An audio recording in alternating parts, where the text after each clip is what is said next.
muito boa noite para você. A forte chuva da noite dessa quinta-feira provocou estragos na região metropolitana. Hoje de manhã, os estragos foram contabilizados por moradores que tiveram as casas invadidas pela água. Muita gente perdeu tudo.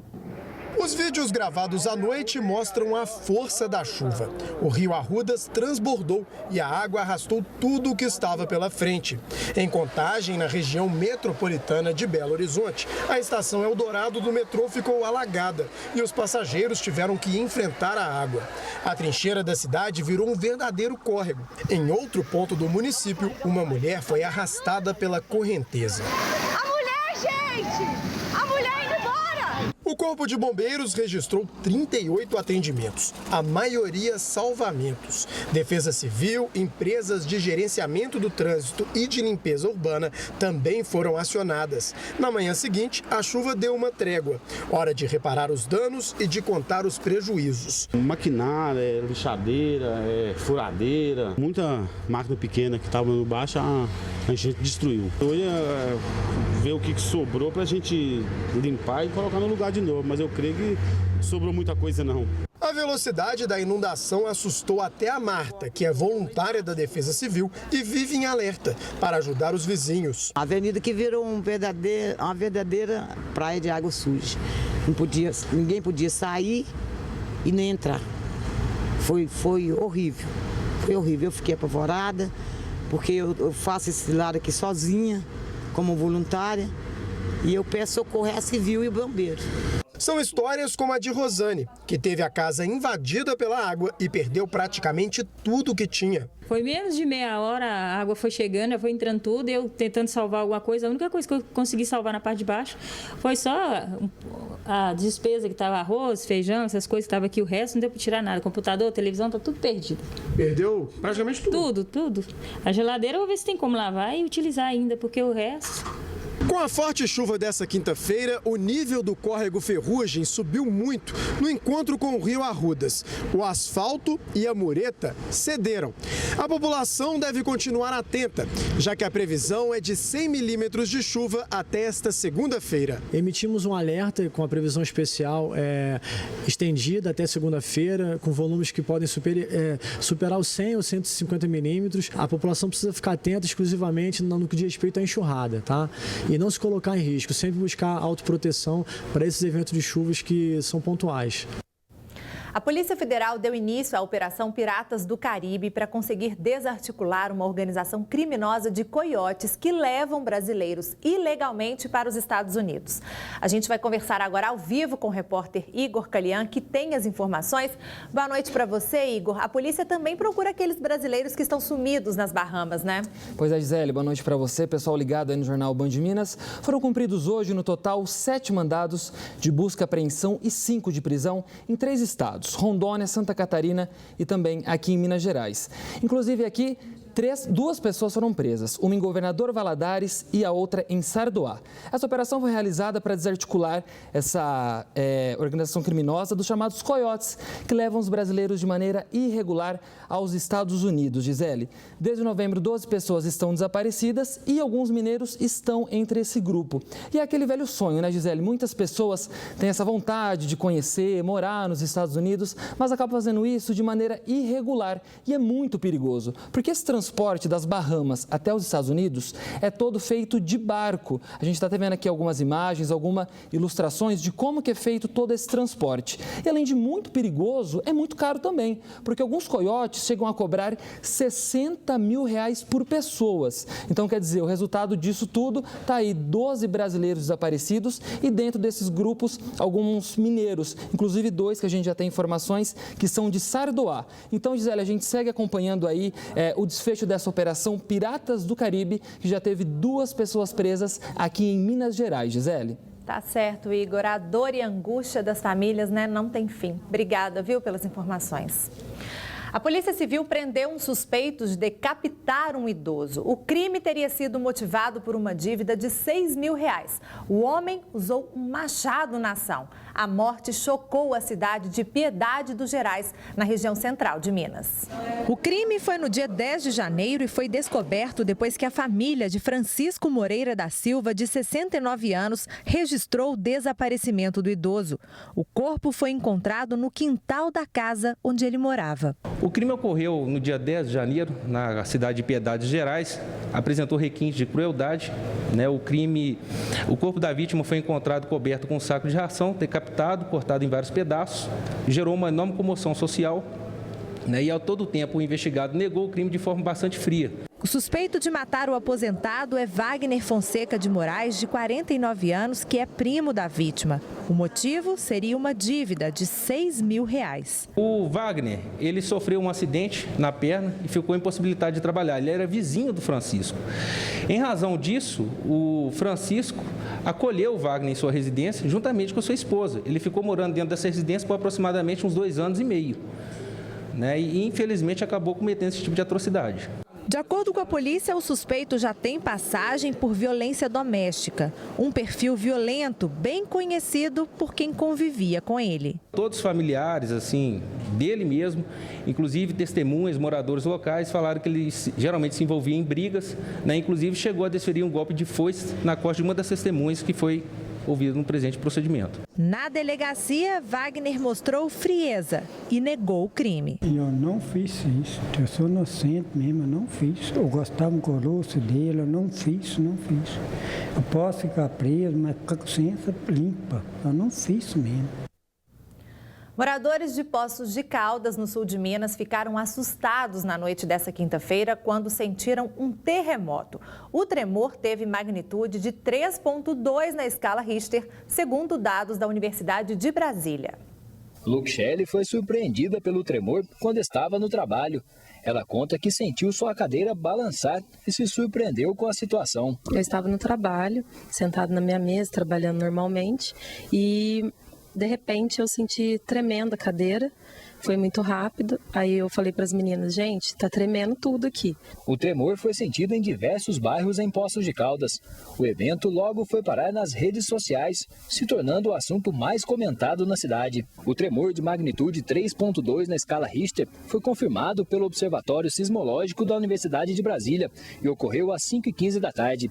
De acordo com dados da UNB, o evento é considerado leve e aconteceu a 5 quilômetros de profundidade. Houve um abalo no Oceano Atlântico, a 220 quilômetros do litoral de São Vicente, e esse abalo lá no Oceano Atlântico refletiu nas placas tectônicas, vindo até as nossas regiões aqui do sul de Minas, o leste de São Paulo e também um pedaço ali do Rio de Janeiro e Espírito Santo. Moradores de outras cidades da região, como Andradas, Caldas, Ipuiuna, Ibitura de Minas e Santa Rita de Caldas, também relataram ter sentido o tremor. Até o momento, nenhuma ocorrência de caso que sofreu um colapso, uma trinca, nada mais grave. Esse não foi o primeiro registro de tremor de terra na cidade. Desde 1882, quando o primeiro caso foi registrado, 6 casos foram contabilizados. O último havia sido em 1995 e o maior deles em 1950, chegando a 3,9 graus na escala Richter. É uma ideia errada de achar que no Brasil não acontece abalos sísmicos. Ocorre, certo? Só que de pequenas proporções por nós estarmos no meio de uma placa tectônica e não na borda. Passado o susto, quem sentiu a terra balançar sob os pés garante que essa é uma situação que não quer voltar a ter. Espero não sentir de novo. Realmente dá uma sensação muito estranha. A seguir, piso salarial dos professores vai aumentar e você vai ver também como as mulheres estão driblando constrangimentos no transporte público da capital. É daqui a pouquinho.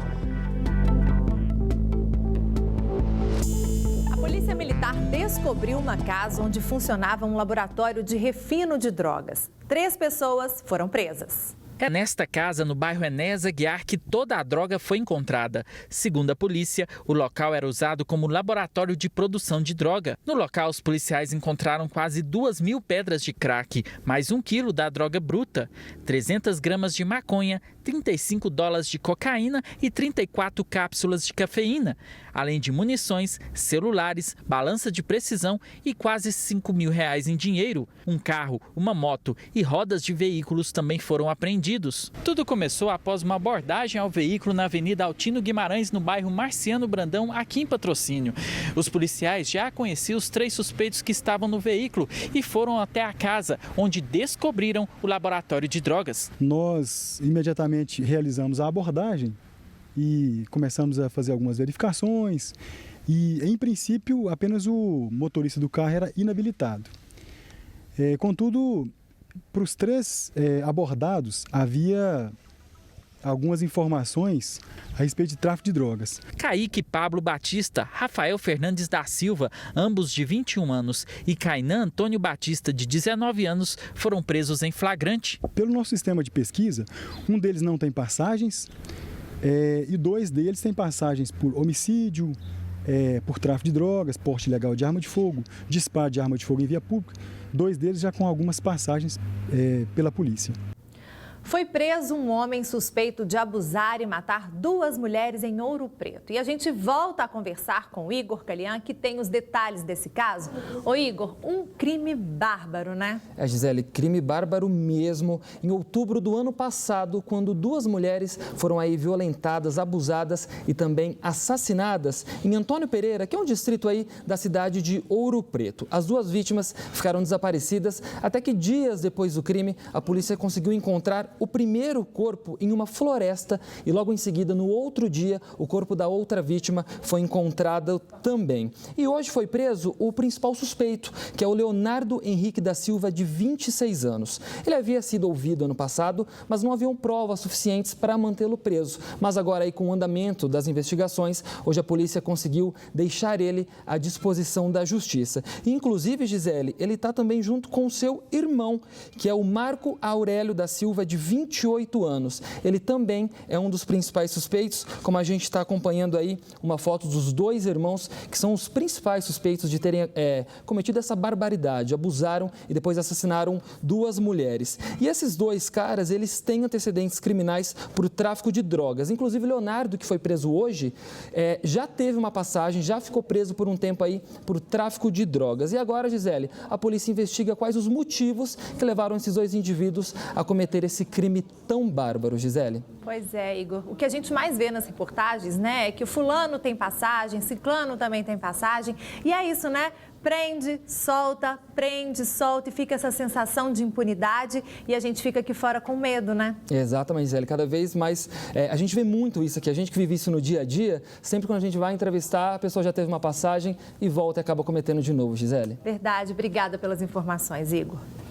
O governo anunciou um reajuste acima da inflação do piso salarial dos professores. O valor chega a quase R$ 2.300, mas entidades de educação dizem que a maioria dos estados não paga o mínimo exigido por lei. Dormir pouco e se desdobrar para trabalhar como professor em 2 escolas públicas. A rotina começou há 20 anos, quando Mônica decidiu dar aulas. A consequência disso é que você vai trabalhando cansada, você não rende dentro de sala de aula. Eu acho que minhas aulas poderiam ser bem melhores se eu tivesse mais tempo para preparar. E o salário? O meu salário hoje na escola é em torno de R$ 1.600, R$ 1.700 na primeira e na segunda eu ganho R$ 1.700, R$ 1.800. Eu trabalho muito para ganhar pouco. Hoje, o governo anunciou o reajuste de 7,64% do piso salarial da categoria. O valor agora será de R$ 2.298,80. Na ponta do lápis, o aumento é de pouco mais de R$ 163. De acordo com o último levantamento da Confederação Nacional dos Trabalhadores em Educação, 14 estados não pagam o mínimo exigido por lei. O reajuste só vale para o piso pago ao professor.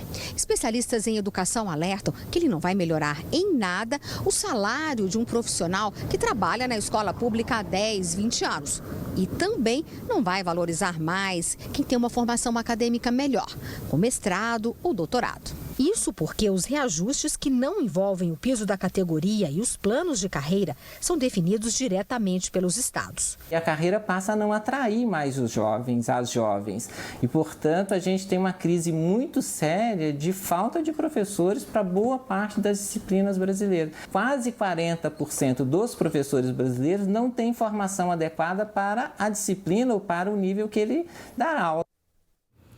Governo decreta situação de emergência por causa do surto de febre amarela. Os detalhes a seguir.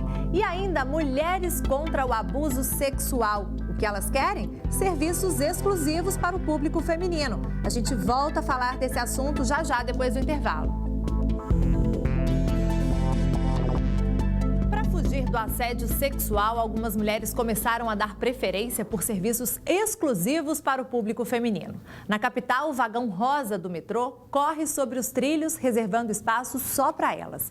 E agora, até mesmo um aplicativo de táxis só com mulheres ao volante começou a funcionar. Mas fica a dúvida, seria essa a saída para o fim dos abusos?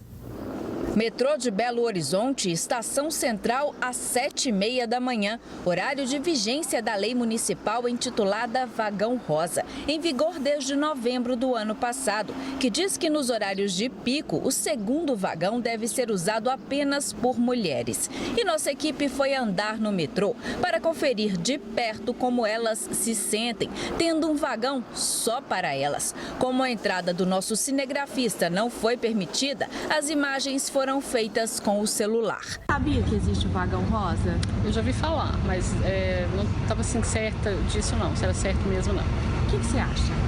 Eu acho interessante a gente ter um vagão só pra gente. E seria melhor se os homens respeitassem isso, né? Porque eu já peguei o segundo vagão e tinha muito homem lá dentro, não era só mulher não. Eu tô esperando o metrô chegar para ver se realmente tem alguma coisa dentro do próprio vagão avisando, ou se como as mulheres, né, estão se sentindo nesse horário de pico, porque o vagão só funciona nesse horário de pico, no horário de pico para as mulheres. Então eu quero saber como elas estão se sentindo. Daqui a pouco eu vou entrar no vagão e a gente volta a se falar. Ao entrar no vagão, à surpresa, encontramos vários homens. Muitos pareciam nem saber que não poderiam estar ali. No primeiro dia eu peguei e tinha um tanto de segurança, deixando só mulher entrar. Mas isso foi só no primeiro dia. E no primeiro dia eu já notei muita diferença quando o vagão foi só mulher, porque, enfim, não tem ninguém te encarando. E às vezes eu dou uma dormida e eu acordo com alguém olhando pra mim, é horrível. Eu tô indo agora para minha segunda viagem. Vou embarcar no segundo vagão e conferir agora no sentido Eldorado se a lei está sendo respeitada. Porque no outro, como vocês viram, tinham muitos homens e a lei não estava sendo respeitada. Nenhum segurança também a gente viu alguém que impedia a entrada dos homens nesse vagão. Enfim, vamos ver agora como está a situação do outro lado. Tá? Da mesma forma, eu não encontrei nenhum aviso aqui na estação sobre o vagão rosa. Desta vez, o metrô estava mais cheio. Na verdade, eu nem sabia que ele era o vagão rosa, que circulava pela manhã, para muitas pessoas não respeitarem isso, não saberem, talvez. Isso não é respeitado durante o dia. Eu sei sim no período da noite, da manhã não. Não existe lei que prevê punição para quem descumpre a norma. O que a gente vê também é que o metrô, a empresa do metrô, né, ela também não está muito interessada em implementar essa política, ela também não tem funcionado da maneira como deveria. Então, quer dizer, morre por terra essa discussão. E as mulheres estão mesmo procurando tranquilidade e segurança na hora de transitar pela cidade. Renata é taxista e trabalha por um aplicativo destinado apenas para elas. Eu acho que para mim vai ser mais seguro, né? Eu vou poder rodar à noite, vou atendendo só as mulheres no aplicativo. E é muito legal porque a mulherada gosta também, se sente segura com a gente e dá pra gente bater um papo, trocar umas ideias, né? Trocar umas figurinhas, falar sobre moda. Isso é muito legal, eu acho muito bom. E ela tem tido um bom retorno das usuárias. Algumas querem um serviço ainda mais personalizado. Ontem eu peguei 2 senhoras, eram mãe e filhas, elas lá de Montes Claros, elas vieram para fazer compras. Aí quando eu cheguei, ela falou, nossa, não acredito que é uma mulher. Que legal, que bacana. Peguei o táxi certo, me leva para fazer compra. Onde que eu vou comprar roupa bacana, roupa de festa? Aí saí com ela pela cidade, levando ela nas lojas, no Lourdes ali, né? Muita loja bacana. Ela ficou super feliz. Hoje ela me ligou, pediu para poder levar ela no Prado e vão sair pela cidade para comprar as roupas com ela. Para a especialista, no caso do serviço privado, é interessante ter algo específico para as mulheres. Já no caso do metrô, a separação de vagão acaba sendo um desrespeito ao público feminino. Acho que as medidas como o vagão rosa, elas acabam perpetuando uma ideia de que o espaço público não foi feito para as mulheres. O espaço público é um espaço de violência, de falta de liberdade. O que a gente quer é mais do que vagão rosa. Nós queremos que as mulheres sejam livres para circular na cidade com segurança, né, com autonomia, que elas possam ter o seu direito de ir e vir. Com certeza, é um desejo que vai mais além, né? Os mineiros não têm do que reclamar da falta de mar no estado. As cachoeiras cumprem muito bem esse papel. São muitas aqui no estado e a equipe do Malas Prontas viajou nos últimos meses por várias delas. Vamos rever agora lugares encantadores por onde passou a nossa expedição. Delfinópolis é uma cidadezinha com pouco mais de 7 mil habitantes. Fica no sudoeste do estado. O que mais se vê na cidade são pousadas como esta. Existem mais de 50 por aqui. Também com tantos turistas que vêm à cidade conhecer o famoso conjunto de cachoeiras, não podia ser diferente. E é para lá, ver de perto as belezas naturais de Delfinópolis, que a gente vai agora.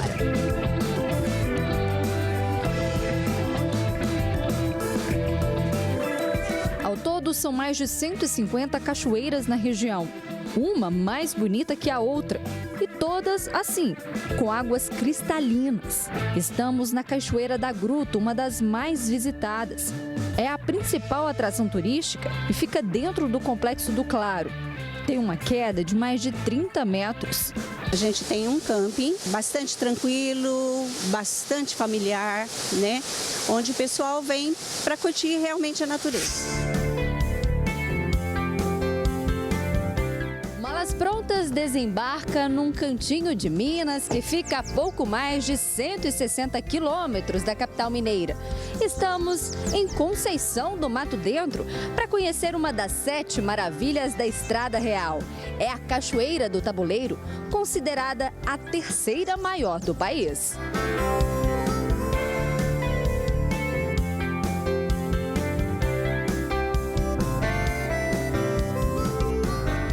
São mais de 270 metros de queda livre. É do tamanho de um prédio de 91 andares. Essa cachoeira fica, né, na Serra do Espinhaço, encrustada na Serra do Espinhaço. Tem 273 metros de altura, esse poço imenso, ótimo para banho.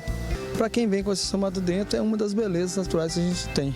O silêncio é convite para reflexão no topo da pedra. As águas do poço são negras por causa da matéria química e das areias escuras da região, mas é ideal para banhos.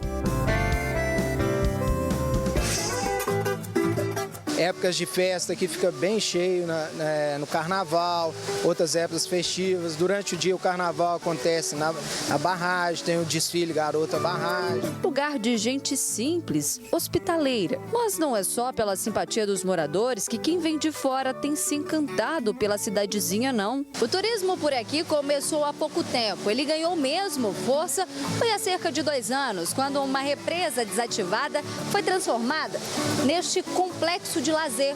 É que muita gente da região vem se refrescar nas águas daqui, nos dias mais quentes.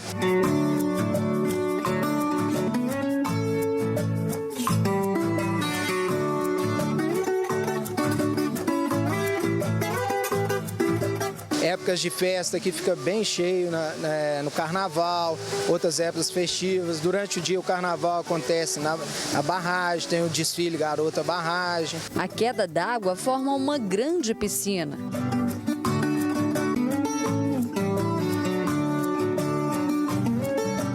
proporciona momentos de descanso e relaxamento. As crianças então fazem uma verdadeira festa. Muito legal, gostei muito. É muito fresco, muito bom. A areia branca e fina como sal contrasta com as águas negras.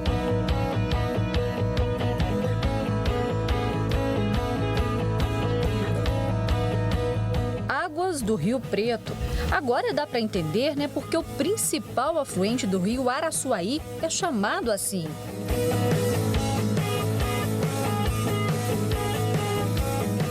Pertence a São Gonçalo do Rio Preto, uma cidadezinha simples com pouco mais de 3.000 habitantes, bem pertinho da histórica Diamantina. A Cachoeira do Crioulo é uma das mais visitadas. Nem precisa explicar o porquê, né? Olha só este lugar. A queda d'água de mais ou menos 30 metros forma uma grande piscina. Aqui são os peixes que vêm nos saudar. É como se fosse um aquário natural aos seus pés. O Rio Preto percorre cerca de 30 quilômetros só dentro do parque. Ao longo desse percurso, forma várias piscinas naturais e passa dentro de cânions como este. A beleza do lugar é tanta que até reflete nas águas. Para atender as mais de 10.000 pessoas que passam por aqui todos os anos, tem área de camping e chalés para hospedagem.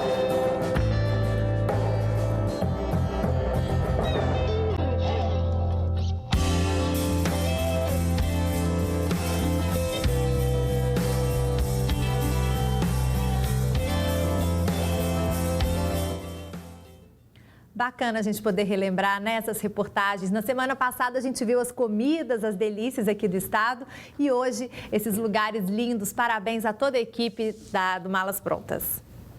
O governo de Minas decretou situação de emergência na saúde pública em mais de 150 cidades. Dimar Oliveira, boa noite para você. Todas essas cidades têm casos prováveis de febre amarela, né? Boa noite, Gisele. Boa noite para todo mundo que está acompanhando o Band Minas. Exatamente, Gisele. O decreto vale por 180 dias e prevê o amparo às regiões leste, Zona da Mata e Vale do Jequitinhonha. Com a medida, ficam, então, dispensadas aí as licitações, a aquisição pública de insumos e materiais e contratação de serviços necessários para o atendimento da população. Fica, então, simplificada. Você acompanha aí imagens dos postos de saúde pelo interior do estado, todo mundo procurando a vacina contra a febre amarela nestas regiões e também na capital, ou seja, em Belo Horizonte. Vale dizer, Gisele, que todas as unidades de saúde da capital tem a vacina. E o número de casos de febre amarela investigados em Minas, segundo a Secretaria de Saúde, é de 133 números atualizados nesta sexta-feira. Já as supostas mortes por febre amarela subiram para 38, mas 10 desses óbitos são prováveis, ou seja, deram positivo para o vírus, só que ainda precisam de outros testes para a confirmação definitiva, Gisele. Tá certo, Dimara, obrigada pelas informações. Boa noite para você. E para você de casa, uma ótima noite também. Fim de mais uma semana, um ótimo fim de semana. A gente volta a se encontrar na segunda. Fique agora com o Jornal da Band, com as notícias do Brasil e do mundo. Tchau, tchau.